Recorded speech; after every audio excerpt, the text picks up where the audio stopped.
ഒരു നാടാകെ കാത്തിരുന്ന കല്യാണം. വരൻ സൂര്യ, വധു മിത്ര. എന്നാൽ ഈ കതിർമണ്ഡപത്തിന് മറ്റു ചില ലക്ഷ്യങ്ങളുണ്ട്. ആരും മറക്കില്ല ഈ കല്യാണ ദിവസം. കാണാൻ കാത്തിരിക്കുക. സ്വയംവര പന്തൽ എല്ലാ ദിവസവും രാത്രി 8 മണിക്ക്.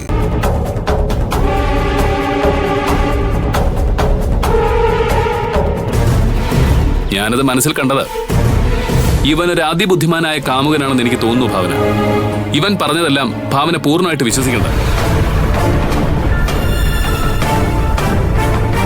ഞാൻ ഇനി എന്താ ചേച്ചി വേണ്ടത്? തൽക്കാലം നീ പോണ്ട. ഭാനുവിന് ബോധം തെളിയട്ടെ, എന്നിട്ട് നമുക്ക് ആലോചിക്കാം. ശരി ഏട്ടാ, ഞാൻ വെയിറ്റ് ചെയ്യാം.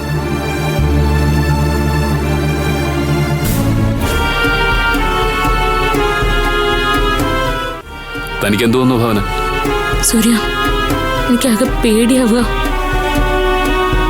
ഇത്രയും സമയം ഭാനു അവന് ഒരു റൂമില്.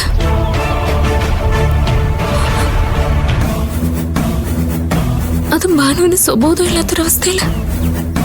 താൻ വെറുതെ ടെൻഷൻ ആവണ്ട. എന്തായാലും അവൻ ഭാനുവിനെ ഉപേക്ഷിച്ച് രക്ഷപ്പെടാതെ തന്നെ വിളിച്ച് വിവരം പറഞ്ഞില്ലേ? നമുക്ക് നോക്കാം. പിന്നെ അവരൊരുമിച്ചുണ്ടായിരുന്നത് അതൊരു സാഹചര്യമായിരുന്നു ഭാവന. എല്ലാവരും നമ്മളെപ്പോലെ ആവില്ലല്ലോ. ഭാനുവിന് ബോധം തിരിച്ചു കിട്ടട്ടെ. അവക്ക് എന്താ പറയാനുള്ളത് നോക്കാലോ. പിന്നെ താൻ വെറുതെ ഭാനുവിനെ വഴക്കു പറയാനോ കുറ്റപ്പെടുത്താനോ ഒന്നും പോണ്ട. അറിയാലോ, കുറ്റബോധം തോന്നിയാൽ മനസ്സ് കൈവിട്ടു പോകുന്നത് ഇതുപോലെയുള്ള സാഹചര്യങ്ങൾ വരുമ്പോഴാണ്. എന്തായാലും ഒരു കാര്യം ഉറപ്പാ, ഭാനുവിന് എന്തോ അബദ്ധം സംഭവിച്ച. ഇതിലും വലുതെന്തെങ്കിലും സംഭവിച്ചിരുന്നെങ്കിൽ എന്ത് ചെയ്യുമായിരുന്നു? അത് മാത്രം ആലോചിച്ചാൽ മതി. ഏതെങ്കിലും ഒരു വിധത്തില് എനിക്കിങ്ങനെ പ്രശ്നങ്ങൾ വന്നുകൊണ്ടേയിരിക്കും സൂര്യ. അതാ ഇപ്പൊ എനിക്ക് മനസ്സിലാവാത്ത. എല്ലാവർക്കും പ്രശ്നങ്ങളുണ്ട് ഭാവന, പക്ഷെ അതൊന്നും മറ്റുള്ളവർ അറിയുന്നില്ലെന്നേ ഉള്ളൂ. പേഷ്യന്റിന് ബോധം തെളിഞ്ഞു. സൂര്യ, എന്ത് ജ്യൂസാ കഴിച്ചതെന്ന് ഭാനുവിന് ഓർമ്മയുണ്ടോ? ഓറഞ്ച് ജ്യൂസാ കഴിച്ചേ. ജ്യൂസ് കഴിച്ച ഉടനെ തന്നെ ഭാനുവിന് ബുദ്ധിമുട്ട് തോന്നിയോ, അതോ കുറച്ച് കഴിഞ്ഞാണോ ബുദ്ധിമുട്ട് തോന്നിയത്? ഫുഡ് കഴിച്ച് 15 മിനിറ്റ് കഴിഞ്ഞാ ഞങ്ങൾ ജ്യൂസ് കഴിച്ചത്.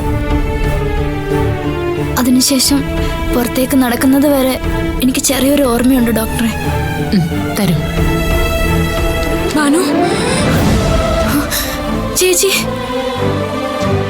നിനക്ക് എന്താടി സംഭവിച്ച? എനിക്കൊന്നും ഓർമ്മയില്ല ചേച്ചി.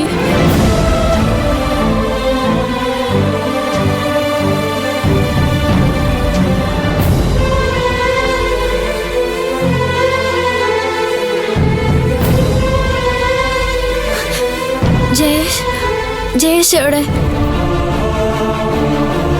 ജയേഷിനറിയാം. എന്റെ കൂടെ ജയേഷ് ഉണ്ടായിരുന്നു. അവൻ പുറത്തുണ്ട്. ഭാനുവിന് ഓർമ്മയുള്ളത് എന്താണെന്ന് വെച്ചാൽ പറയുക. എന്നോട് പറഞ്ഞത് തന്നെ പറഞ്ഞോളൂ ഭാനു.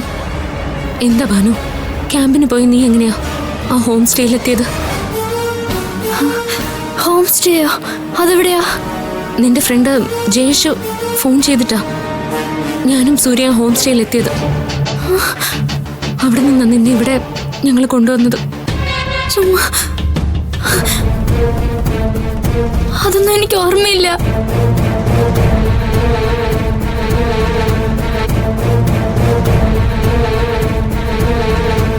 ഫുഡ് കഴിച്ച് ജ്യൂസും കഴിച്ച് ഞങ്ങൾ പുറത്തിറങ്ങി. അത് മാത്രമേ എനിക്ക് ഓർമ്മയുള്ളൂ ചേച്ചി. ജയേഷ്, ശ്യാമയും ശരണ്യയും ദേവികയും എനിക്കൊപ്പം ഉണ്ടായിരുന്നു.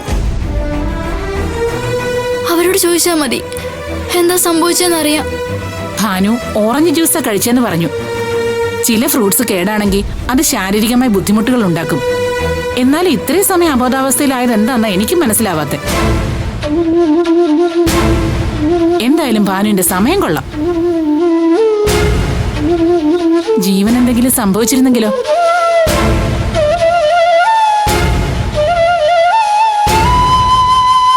അപ്പൊ തന്നെ ഫുഡ് കഴിച്ച ഹോട്ടലിനെതിരെ കേസ് കൊടുക്കേണ്ടതായിരുന്നു. ഇനിയിപ്പോ തെളിവൊന്നും ഇല്ലാതെ ഒന്നും പറ്റില്ലല്ലോ. 1 മണിക്കൂറോടെ നോക്കിയിട്ട് വീട്ടിലേക്ക് പോവാം. ശരി ഡോക്ടർ. പോകുമ്പോ എന്നെ കണ്ടിട്ടേ പോവാവൂ. ഞാൻ ക്യാബിനിലുണ്ടാവും. വാ. ഭാനു, സോറി ചേച്ചി, ഇങ്ങനെയൊക്കെ സംഭവിക്കുമെന്ന് ഞാൻ ഒരിക്കലും കരുതിയില്ല. ഞാൻ നിന്നോട് 1000 വട്ടം പറഞ്ഞിട്ടില്ലേ ഭാനു, നമ്മൾ വെക്കുന്ന ഓരോ ചുവടിലും അപകടം പതിയിരിപ്പുണ്ടെന്ന്.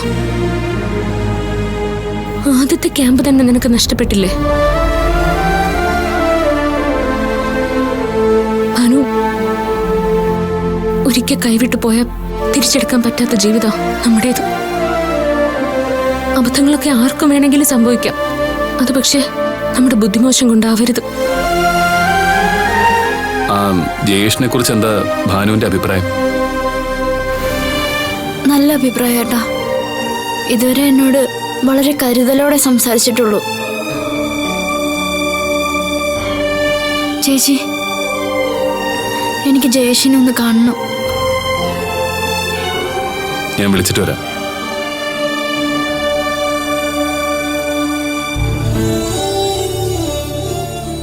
ഭാനു, എന്നാലും ചേച്ചി സോറി ചേച്ചി. ഞാൻ അവിടെ എത്തുമ്പോഴേക്കും കോളേജ് ബസ് പോയി കഴിഞ്ഞിരുന്നു. അതുകൊണ്ടാ ഞാൻ ജയേഷിനോടൊപ്പം കാറിൽ പോയത്. ഭക്ഷണം കഴിച്ച ഹോട്ടലും ഇപ്പൊ ഈ ഹോസ്പിറ്റലും മാത്രമേ എനിക്ക് ഓർമ്മയുള്ളൂ ചേച്ചി.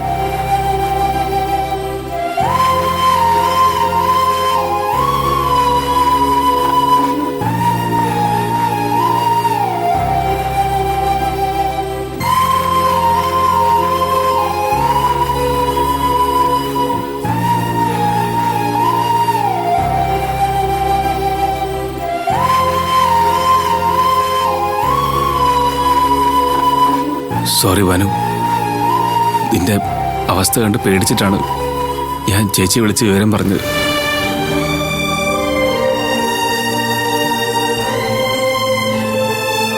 പിന്നെ ടീം ലീഡറിനെ ഞാൻ വിളിച്ച് പറഞ്ഞായിരുന്നു ക്യാമ്പിന് നമ്മൾ ഉണ്ടാവില്ല എന്ന്. അവരൊക്കെ പോയോ? പോയി. ശരണ്യയ്ക്കും ചെറിയ പ്രശ്നങ്ങളുണ്ടായിരുന്നു. പിന്നെ ദേവിക തന്നെ ഒരു ടാക്സി വിളിച്ച് അവളെ കൊണ്ടുപോയി. ശ്യാമ ക്യാമ്പിലേക്കും പോയി. തനിക്കിപ്പോ പ്രശ്നമൊന്നുമില്ലല്ലോ അല്ലേ? ഞാനും വല്ലാതെ പേടിച്ചു പോയി.